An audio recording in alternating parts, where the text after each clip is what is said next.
হামলা এবং যথারীতি তিনি মানে অভিষেক বন্দ্যোপাধ্যায় থেকে আরম্ভ করে রাজ্য প্রশাসন। আমি একটা কথা বলি, শুভেন্দু অধিকারীর কনভয় নিয়ে একটা বিতর্ক হয়েছে বলে দেখা গেছে। তো যেদিন অভিষেক বন্দ্যোপাধ্যায় গেছিলেন ত্রিপুরায়, তার কনভয় যখন হামলা হয়েছিল, ইট পাথর লাঠি মারা হয়েছিল, তো তখন তো এখানকার বিজেপি নেতৃত্ব বাহুবলী আস্ফালন করেছিল, ওই জায়গাটার নাম ত্রিপুরা। আজকে লাফাচ্ছেন কেন? অভিষেক বন্দ্যোপাধ্যায় যখন ত্রিপুরায় যাচ্ছিলেন তার গাড়ি অ্যাটাক হলো, যখন আমরা ত্রিপুরায় নিয়মিত গেছি তখন অ্যাটাক হয়েছে, আর আজকে তৃণমূল অ্যাটাক করেনি। যেহেতু 21শে জুলাই ওরা পাল্টা সভা করেছিল, তখনই আমাদের কর্মীরা বলেছিল তাহলে ওদের নেতারা গেলে আমরাও পাল্টা সভা করব। পাশাপাশি বাংলা এবং বাঙালি নিয়ে যে অত্যাচার চলছে, অসম থেকে উত্তর বাংলার মানুষদের এনআরসি নোটিশ পাঠানো হচ্ছে, তাই বিক্ষোভ সমাবেশ চলছিল। সেখানে শুভেন্দুবাবুর কনভয় যাওয়ার সময় সেখান থেকে উত্তেজক সংলাপ আসার অভিযোগ এসছে, তর্কাতর্কি কিছু হয়। আর সেই সময় আমাদের উত্তরবঙ্গের নেতারা বলছেন, তারা একদম খতিয়ে দেখে রিপোর্ট দিচ্ছেন যে বিজেপির কিছু লোক ওখানে যা করে অতীতেও করেছে, যখন দেখেছে যে মানুষ তাদের রাজনৈতিকভাবে বিরোধিতা করছে, তখন নিজেরাই গাড়ির কাঁচ ভেঙে, আগেরবার মনে আছে তাদের এক মহিলা নেত্রী ভেতর থেকে কাঁচ ভেঙেছিল, ধরা পড়ে গেছিল ক্যামেরায়, ভেতর থেকে কাঁচ ভাঙছিল গাড়ির। তো নিজেরাই ভেঙে, ওরা যে বিতর্কের মুখে পড়েছে, ওরা যে বিরোধিতার মুখে পড়েছে, উত্তরবঙ্গের মানুষ যে ওদের চাইছে না, বাংলা বাঙালিকে অপমান করা বাংলার মাটি বরদাস্ত করবে না, আসাম থেকে এনআরসি চিঠি আসা উত্তর বাংলার মানুষ বরদাস্ত করবেন না, 21শে জুলাইয়ের পাল্টা বলে ওখানে গিয়ে ধর্মতলার সমাবেশের পাল্টা করে ওখানে যে একই দিনে প্ররোচনা দিয়েছেন, মানুষ হবে না। তো ফলে সেই জায়গায় বিক্ষোভ চলছিল, ওরা উত্তেজনা ছড়িয়েছেন, তর্কাতর্কি হাতাহাতির মধ্যে ওরা নিজেরা গাড়ির কাঁচ ভেঙে তৃণমূলের নামে দিচ্ছে, আমাদেরকেও ওই গাড়ির কাঁচ ভাঙেনি। আর যদি বেশি লাফান তাহলে উত্তর দেবেন অভিষেক বন্দ্যোপাধ্যায়ের কনভয় ত্রিপুরায় কেন অ্যাটাক হয়েছিল। মমতা বন্দ্যোপাধ্যায় যখন বিরোধী নেত্রী ছিলেন তখন সিঙ্গুর নন্দীগ্রামে এইভাবেই নিগৃহীত হয়েছিলেন বারবার, তখন সিপিএম শাসন ছিল, তাহলে কি মানে কোনো বিষয়ই না। যদি কেউ বাংলা এবং বাঙালিকে আক্রমণ করে, যদি কেউ বলে বাংলা ভাষাটা ভাষা নয়, যদি কেউ বলে বাংলা বলে কোনো ভাষা নেই, যদি কেউ বাংলাভাষী হওয়ার জন্য আসাম থেকে উত্তরবঙ্গের বাঙালিকে নোটিশ দেয় এনআরসির, যদি কথায় কথায় বলে বাংলাদেশে পাঠিয়ে দেব, তো তাহলে মানুষের ক্ষোভ তো থাকবেই। তো তার সঙ্গে যদি তাদের লোকেরা উত্তেজক ভাষা ব্যবহার করেন, তারা যদি আপত্তিকর ভাষা ব্যবহার করেন, তো কোথাও কোথাও একটু তর্কাতর্কি হচ্ছিল। এবার নিজেরাই নিজেদের গাড়ি ভেঙে নাটক করেছে।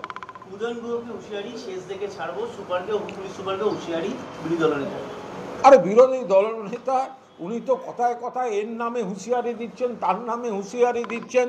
আজকে এই আইএএসকে, কালকে ওই ডব্লিউবিসিএসকে, পরশু ওই আইপিএসকে, কখনো থানায় ঢুকে বড়োবাবুকে, এইগুলো তো ওনাদের কালচার। আগে বলুন, আপনি বাংলা ভাষা বলে কোনো ভাষা নেই, আপনার নেতা অমিত মালব্য উত্তেজনা ছড়াচ্ছে, তার কোনো নিন্দা করেননি কেন? বাংলা ভাষা বলে কোনো ভাষা নেই, বাংলা ভাষা নাকি বাংলাদেশি ভাষা, এর কোনো প্রতিবাদ বিরোধী দলনেতা তিনি কেন করেননি? কেন বিজেপির তরফ থেকে, বিজেপির রাজ্যের নেতারা সেই প্রতিবাদ করেননি? মানুষ ক্ষুব্ধ, মানুষ সেই কারণেই, বাংলার মানুষ, বাংলাভাষী মানুষ, তারা আপত্তি করেছেন, কালো পতাকা দেখিয়েছেন।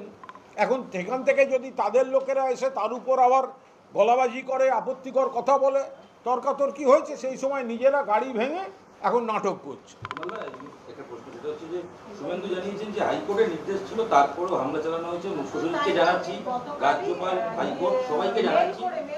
আমার মনে হয় শুভেন্দুর এই যে নালিশ জানানোর যে একটা প্রবণতা, একটা নালিশ, একটা দৃশ্য কিছু তৈরি করে নিয়ে নালিশ, তো সেটা শুধুমাত্র রাজ্যপাল, শুধুমাত্র দিল্লি গিয়ে একটা অমিত শাহকে হলুদ ফুলের তোড়া দিয়ে ওইগুলো আর দেখাবেন না আমাদের। আপনি বরং রাষ্ট্রসংঘে যান, আপনি রাষ্ট্রসংঘের একটা সেনাবাহিনী নিয়ে আসুন যেটা আপনাকে ঘিরে রাখবে, আপনি রাষ্ট্রসংঘের সাহায্য চান।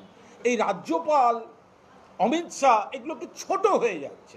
রাজ্যপাল, ইউএন থেকে সেনা আসছে শুভেন্দুর জন্য, তারপরেও বিজেপি হারিতেছে শুভেন্দুদের নেতৃত্বে, এইগুলো আমরা দেখাতে চাই। ফলে আপনারা এই রাজ্যপালকে জানাবো, অমুককে জানাবো, তমুককে জানাবো, ধর কল্যাণ গুহ এবং তৃণমূলের প্রেসিডেন্টের নামে এফআইআর করছি, মানে এফআইআর করেছেন শুভেন্দু অধিকারী। এখন নিজেদের লোক গাড়ি ভেঙেছে। যারা বাংলাভাষী বিজেপি, যারা বিজেপি বাংলায় কথা বলেন, তারাই আপত্তিতে তো গাড়ি ভাঙছেন। যারা বিজেপি বাংলায় কথা বলেন তারাই তো নিজেরা শিকড়ের সংকট অনুভব করছেন, কারণ আসাম থেকে চিঠি আসছে, আসাম থেকে নোটিশ আসছে, রাজবংশীর কাছে আসছে, মতুয়ার কাছে আসছে, শুধু তো মুসলমান নয়, হিন্দুর কাছে আসছে। তো তারাই বিক্ষোভ করছিলেন। এখন নজর ঘোরাতে উদয়নবাবুর নামে এফআইআর, অমুকের নামে এফআইআর। ওই প্রতিবাদীর মধ্যে তো বিজেপির ওয়ার্কাররাও ছিল যারা বাংলা ভাষায় কথা বলে, তারা তো ওটাই বলার চেষ্টা করছিল আপনারা করছেন কি, যে বাংলা ভাষা ভাষা নয়, বাঙালি আমাদেরকে আপনারা নোটিশ ধরাচ্ছেন। তো তার থেকে নজর ঘোরাতে এইসব করছে। 7 তারিখ অবধি অপেক্ষা করতে বলেছিলেন, অভিষেক বন্দ্যোপাধ্যায় 7 তারিখ পর্যন্ত অপেক্ষা করতে বলেছিলেন, কিন্তু তার আগেই রেজিগনেশন এবং সেটাকে অ্যাকসেপ্ট করে তৃণমূল আজকে সোশ্যাল মিডিয়ার মাধ্যমে জানিয়েও দিয়েছে। কাকলি ঘোষ লিডার এবং শতাব্দী ডেপুটি লিডার। দেখুন, কল্যাণ বন্দ্যোপাধ্যায় বর্ষীয়ান সাংসদ, তিনি তার ইস্তফা আমাদের নেত্রী মমতা বন্দ্যোপাধ্যায়কে লিখিতভাবে পাঠিয়ে দিয়েছেন। সরাসরি মমতা বন্দ্যোপাধ্যায় আমাদের দলনেত্রী, মুখ্যমন্ত্রী এবং সংসদীয় দলের চেয়ারপারসন, তার কাছে নির্দিষ্টভাবে সরাসরি তার কাছে পাঠিয়েছেন। ফলে মমতা বন্দ্যোপাধ্যায়ের কাছে যে বারবার রিপোর্ট আসছিল যে সুদীপ বন্দ্যোপাধ্যায় যে দলনেতা, তিনি অসুস্থ, তিনি যেতে পারছেন না, ফলে একটা সমন্বয়ের অভাব তৈরি হচ্ছে। তো তারপরে কল্যাণবাবু বর্ষীয়ান সাংসদ, বিভিন্ন মামলাতেও তিনি তো একজন দক্ষ আইনজীবী, বিভিন্ন মামলাতেও তিনি ব্যস্ত থাকেন। তখন নেত্রী এবং সংসদীয় দল এটা অনুভব করেছেন যে ওখানে সমন্বয়ের কোনো অভাব হচ্ছে, এবং সেটা তো কাল সব সংসদীয় দলের বাকিরাও তো সেই মিটিংটায় পার্টিসিপেট করেছেন। তো তারপরে যখন কল্যাণ বন্দ্যোপাধ্যায় মাননীয় সাংসদ, বর্ষীয়ান আইনজীবী, তিনি যখন সরাসরি মুখ্যমন্ত্রীকে পাঠিয়েছেন, তখন দলনেত্রী সেটা অ্যাকসেপ্ট করে হুইপের দায়িত্ব দিয়েছেন ডক্টর কাকলি ঘোষ দস্তিদারকে, আর ডক্টর ঘোষ দস্তিদারের পাশাপাশি ডেপুটি লিডার শতাব্দী রায়কে, অর্থাৎ নারী শক্তির আরও দুজন প্রতিনিধি তৃণমূলের তরফ থেকে সাংগঠনিকভাবে, দলীয়ভাবে অত্যন্ত তারা সম্মানিত এবং যথেষ্ট গুরুত্বপূর্ণ আরও দায়িত্বে এলেন। বলছি আজকে ইস্তফা দিয়েও সোশ্যাল মাধ্যমে সে মহুয়ার বিরুদ্ধে নিজের বক্তব্য দিয়েছে, বলেছে যে মহুয়ার পাশে 2023 সালে তিনি পাশে দাঁড়িয়েছিলেন, আর তার প্রতিদানে কল্যাণকে মিসোজিনিস্ট বলে উল্লেখ মহুয়া। দেখুন, একটা কথা বলি, সেটা হচ্ছে কল্যাণ বন্দ্যোপাধ্যায় তিনি দীর্ঘদিনের তৃণমূল কংগ্রেসের সৈনিক, মমতা বন্দ্যোপাধ্যায়ের সঙ্গে দীর্ঘদিন ধরে তার রাজনৈতিক আনুগত্যে আছেন, তিনি সাংসদ, তিনি দক্ষ আইনজীবী, কিন্তু প্রকাশ্যে এই ধরনের কথাবার্তা না হওয়াটাই বাঞ্ছনীয়। এবং কে কি বলছেন তাতে কারুর ক্ষোভ হতে পারে, কিন্তু মহিলাদের সঙ্গে কথা বলার ক্ষেত্রে বা মহিলাদের সম্পর্কে কথা বলার ক্ষেত্রে বোধহয় বেশ কিছু শব্দ প্রয়োগের ক্ষেত্রে অনেক বেশি সংযত এবং সাবধানী হওয়া প্রয়োজন। একটা বিষয় হয়েছে, দল সিদ্ধান্ত নিয়েছে এবং সেটা সংসদীয় দলের সকলেই ছিলেন সেই জায়গাটায়। তো সেখানে মমতা বন্দ্যোপাধ্যায় দলনেত্রী একটি সিদ্ধান্ত অনুমোদন করেছেন এবং কল্যাণবাবুর জায়গায় ডক্টর কাকলি ঘোষ দস্তিদার হুইপের দায়িত্বে এসেছেন। ফলে এরপর কোনো সিনিয়র নেতা দলের অভ্যন্তরীণ প্ল্যাটফর্মের বাইরে এমন কিছু কথা বলাটা বোধহয় উচিত নয়, কারণ দলের সাধারণ যারা কর্মী, সামনে আরও কঠিন লড়াই আসছে, অনেক দায়িত্ব গোটা দলের, সাংসদদের, দলের কর্মীরা লড়ছেন সিপিএমের বিরুদ্ধে, বিজেপির বিরুদ্ধে, কোথাও কোথাও কংগ্রেসের একাংশের বিরুদ্ধে, এবং সামনে বিজেপি যেভাবে সামাজিক সংকট তৈরি করছে, যেভাবে ভোটার লিস্টে কারচুপি করার চেষ্টা করছে, এই সময় যদি নেতৃত্বের তরফে থাকা নেতারা, দায়িত্বশীল নেতারা এই ধরনের প্রকাশ্যে মন্তব্য করেন, সেটা সাধারণ কর্মীরা দুঃখ পান, তাদের একদমই সেটা মনোপুত হয় না। ফলে কল্যাণদাকে আমরা সম্মান করি। কল্যাণ বন্দ্যোপাধ্যায় বর্ষিয়ান, অভিজ্ঞ সাংসদ, আইনজীবী। সুদীপ বন্দ্যোপাধ্যায়ের যে সময়টা অনুপস্থিতি, যে সময়টা একটা মানুষ অসুস্থ তো হতেই পারে, আমি তো বহুদিন আগেই বলেছি সুদীপ বন্দ্যোপাধ্যায় অসুস্থ, এবং সেটা তো বেড়েছে, উনি ট্রিটমেন্ট চলছে।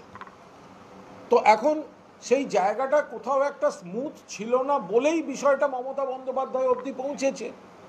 তো সেটা যদি স্মুথ থাকতো তাহলে এইসব বিষয়গুলো আসতো না।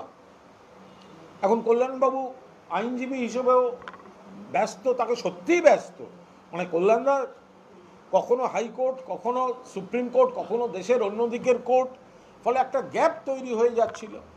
সেই জায়গায় মমতা বন্দ্যোপাধ্যায় কাল সংসদীয় দলের বৈঠকে আলোচনার পর এই সিদ্ধান্তটা অনুমোদন করেছেন। ফলে আমাদের সকলেরই অনুরোধ যে কল্যাণদার যদি কোনো বক্তব্য থাকে, দুঃখ থাকে, ক্ষোভ থাকে, সেটা এই মুহূর্তে দলের মধ্যে সীমাবদ্ধ রাখাটাই ভালো। উনি তো দলরাষ্ট্র সম্পর্কে বিরুদ্ধে বলছেন, দল পরিচালনার ক্ষেত্রে বলছেন, উনি বলছেন ওনার কোনো এক জায়গায় একটা আকস্মিক একটা তার যে বিষয়টা হয়েছে, একটা কোনো জায়গায় ওনার একটা খারাপ লাগা কাজ করেছে।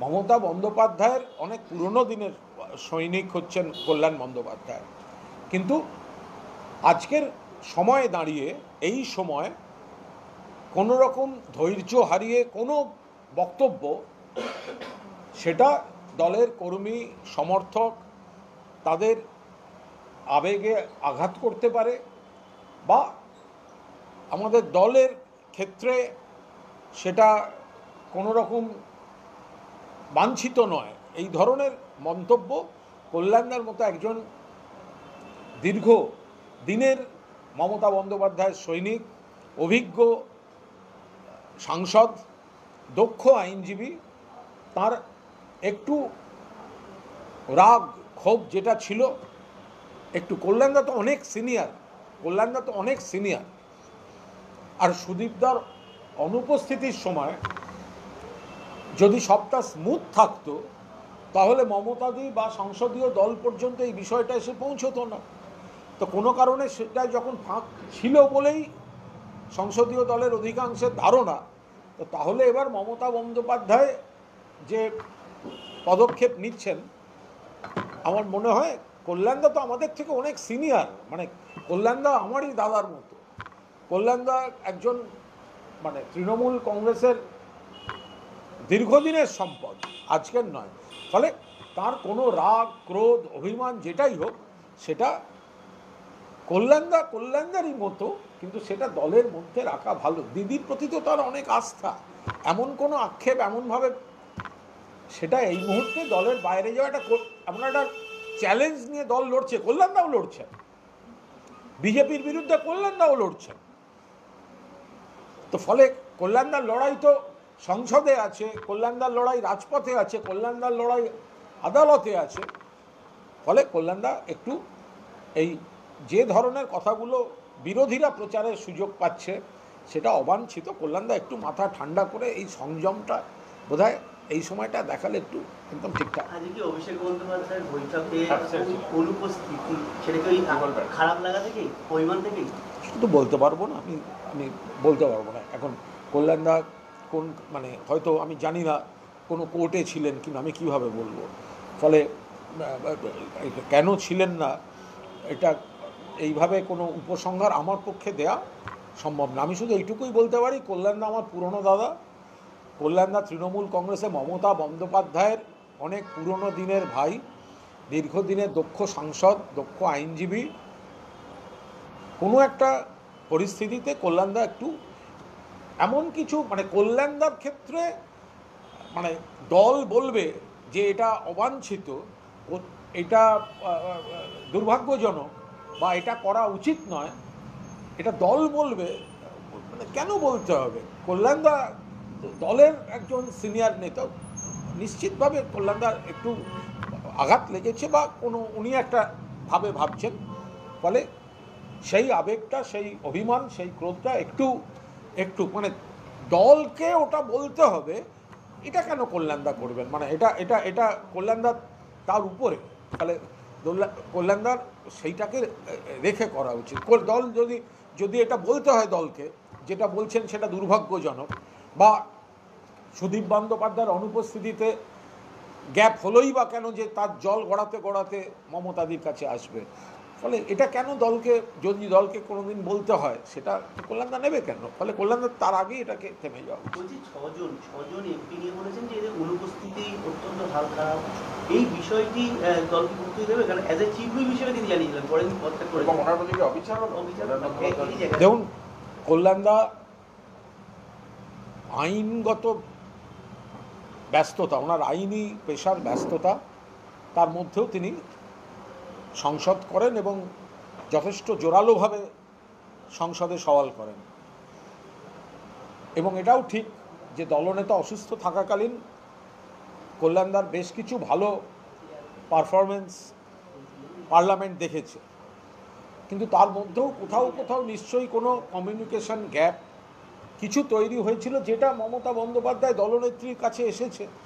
আর কখনো কখনো মত পার্থক্য হোক বা আমাকে কে বলছে কি বলছে, তিনি যদি মহিলা হন, কোনো কারণে কারুর মত পার্থক্য হয়, মহিলা, তাদের ক্ষেত্রে শব্দ প্রয়োগের ক্ষেত্রে একটু সতর্ক হওয়া উচিত। কল্যাণদা অনেক সিনিয়র, ওনাকে যিনি আক্রমণ করেছেন, কল্যাণদা একটু মানে মহিলাদের ক্ষেত্রে অ্যাটলিস্ট সেই একটু সাবধান হয়ে, একটু সতর্ক হয়ে। এ তো আমাকে কদিন আগে সিপিএমের কে আগুন পাখি না সাবমেরিনকে একটা কি খারাপ কথা বললো, তা আমি তো মহিলা বলেই কি আমি সেই শব্দগুলো তাকে ফেরত দিতে পারলাম না, নইলে কে কিসের সন্তান সেগুলো কি বলতে পারতাম না, মহিলা বলে আমি আটকে গেলাম, বা আমরা সাধারণত আটকে যাই। তো কল্যাণদাকেও, ফলে যখনই কোনো মহিলার সঙ্গে যদি মত পার্থক্য হয়, হতেই পারে, স্বাভাবিক ব্যাপার, কিন্তু শব্দ প্রয়োগের ক্ষেত্রে এটা বোধহয় মমতা বন্দ্যোপাধ্যায় যে দলের নেত্রী, মমতা বন্দ্যোপাধ্যায় কোনো অবস্থাতেই এটা অ্যালাউ করতে পারেন না। ওই যে আজকে ডিএ মামলায় সুপ্রিম কোর্ট জানতে চাইলো এটা মৌলিক অধিকার কিনা, এবং বলছে তো আপনারা মানে কি টাকা তো দিন, কিছু তো দিন, সর্বোচ্চ আদালত বলছে। সর্বোচ্চ আদালত এখনো কোনো নির্দেশ দেননি। ডিএ মামলায় সর্বোচ্চ আদালত এখনো কোনো নির্দেশ দেননি, বরং আইনজীবীর এরম সওয়ালও হয়েছে যে ডিএটা সাংবিধানিক অধিকার নয়। এমন সওয়ালও হয়েছে, দেশের এতগুলো রাজ্যে ডিএ চালু নেই, রাজ্য সরকার ডিএ দেন না। তো ফলে যে কেন্দ্রীয় সরকার পশ্চিমবঙ্গের 1,75,000 কোটি টাকার বেশি দেয় না, তারা রাজ্যের কোষাগারের উপর চাপ দেওয়ার জন্য নানা ধরনের আইনি ফিকির করবে। মামলা চলছে তো, সুপ্রিম কোর্ট কোনো নির্দেশ দেননি, এই নিয়ে বিভ্রান্তির কোনো অবকাশ নেই, কোনো নির্দেশ সুপ্রিম কোর্ট দেননি। আরিপুর পূর্ব এবং ময়না বিধানসভার ভোটার তালিকায় গরমিল, রাজ্যের 2 WBCS অফিসার যারা এই 2 বিধানসভায় ইআরও এবং AERও দায়িত্ব ছিল, তাদের সাসপেন্ড করে এফআইআর করার নির্দেশ দিয়েছেন। প্রশাসনিক বিষয় প্রশাসন যা নির্দেশ এসছে তার পরিপ্রেক্ষিতে এটা প্রশাসনিক বিষয়, এক্ষুনি কোনো মন্তব্য করব না। এখন কোন ব্যক্তি করেছে, কি করেছে, আমরা তো উল্টে বলছি যে ভোটার তালিকায় যারা কারচুপি করেছে ব্যবস্থা নিন। তার কারণ অন্য রাজ্যের ভোটার কি করে পশ্চিমবঙ্গের ভোটারের লিস্টে নাম ঢোকে? এটা যদি জাতীয় নির্বাচন কমিশনের ভেতরের কারুর কোনো রকম বিষয় না থাকে, এটা কি করে হয়? এটা কোনো অবস্থায় এটা হতে পারে না। ফলে আমরাই তো বলছি ব্যবস্থা নিন।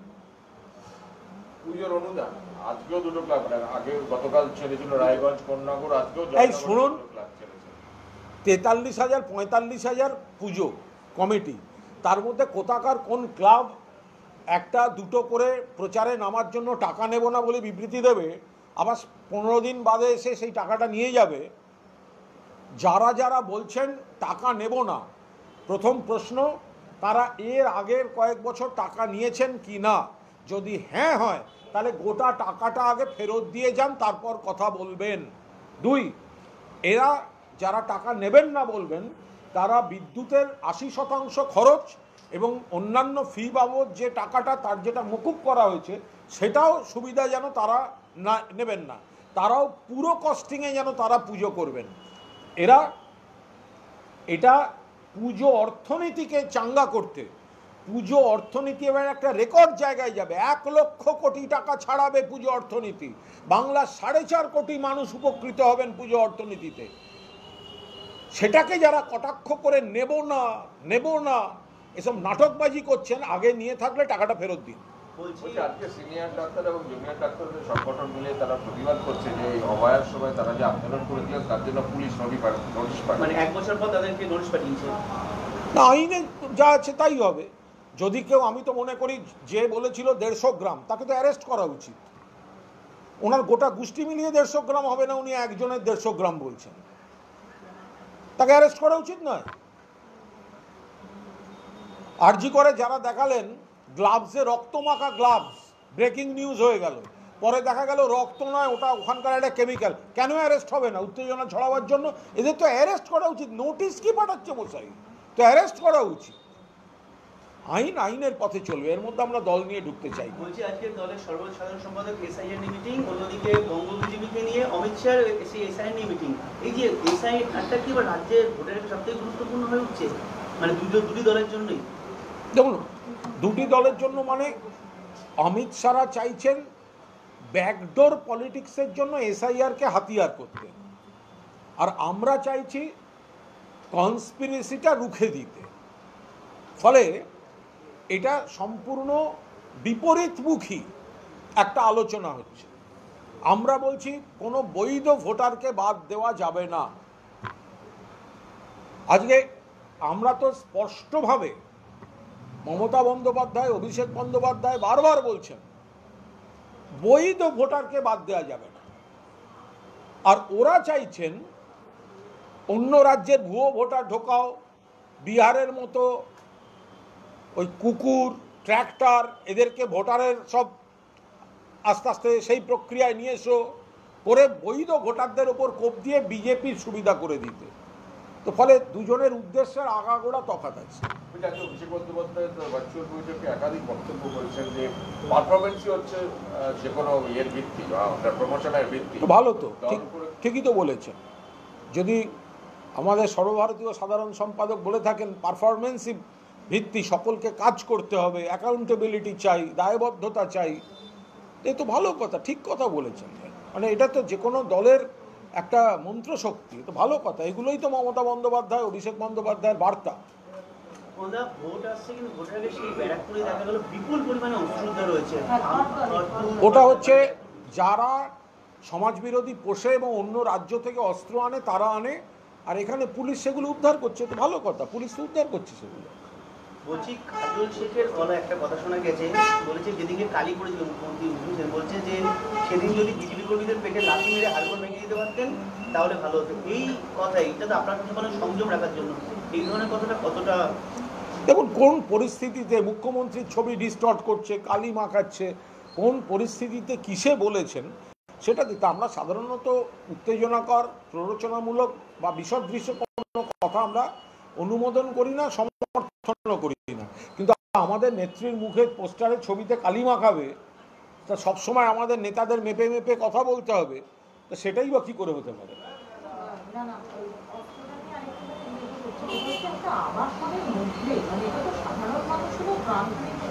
তা যদি কেউ তার আবাসনে এনে রাখে, সে আপনি কি করবেন?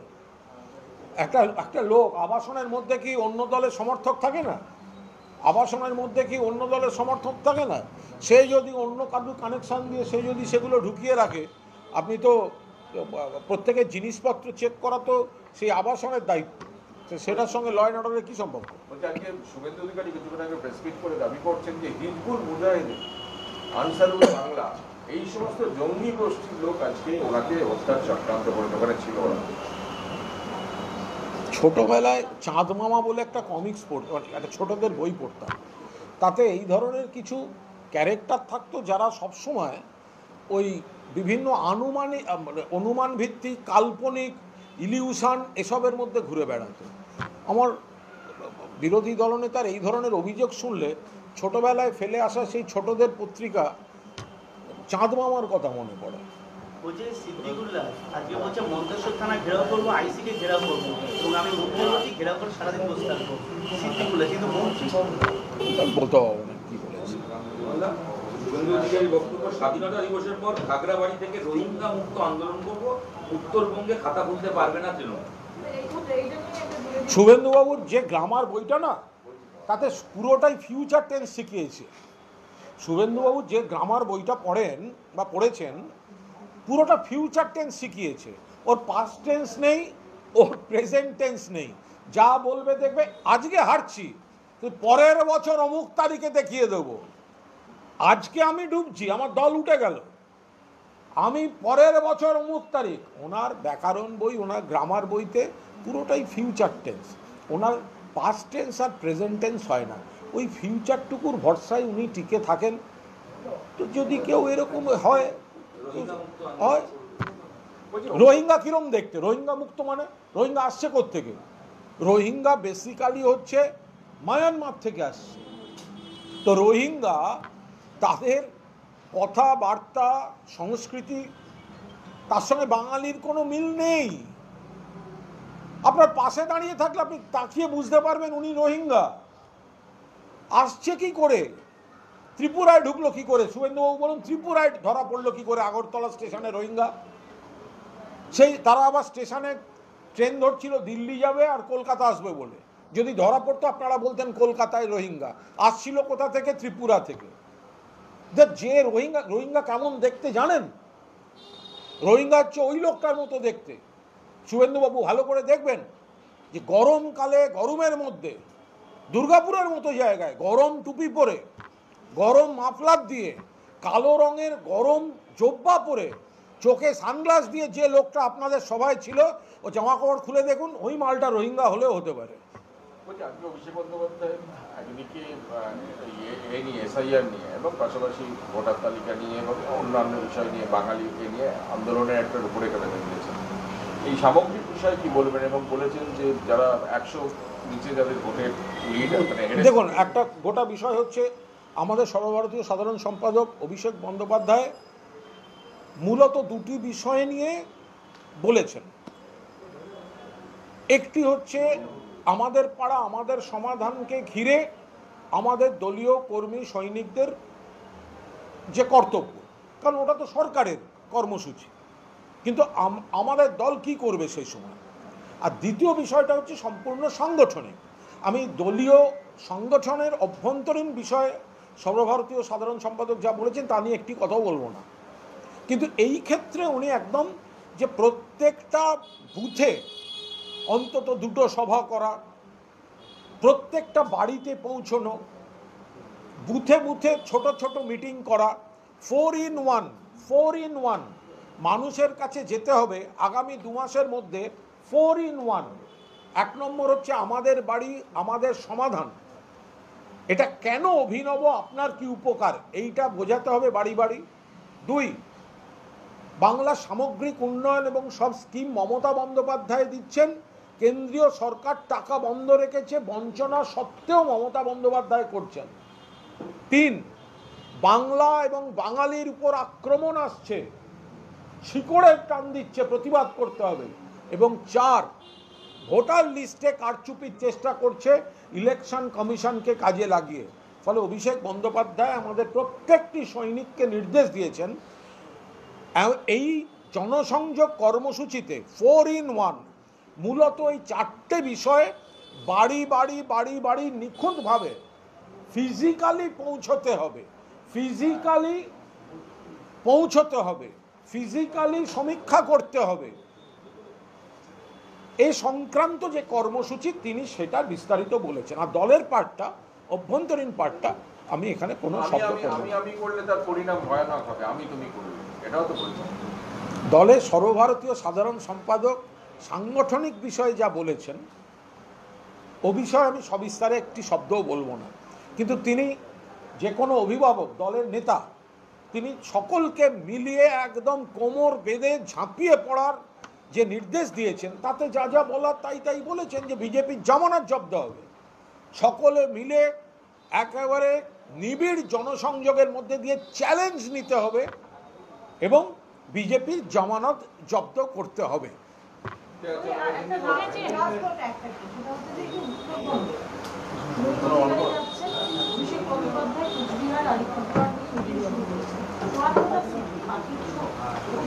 সব জায়গায় প্রত্যেকটা সিটে 294-294টা সিটেই সমান গুরুত্ব আমরা সেখানকার নাগরিকদের প্রতি।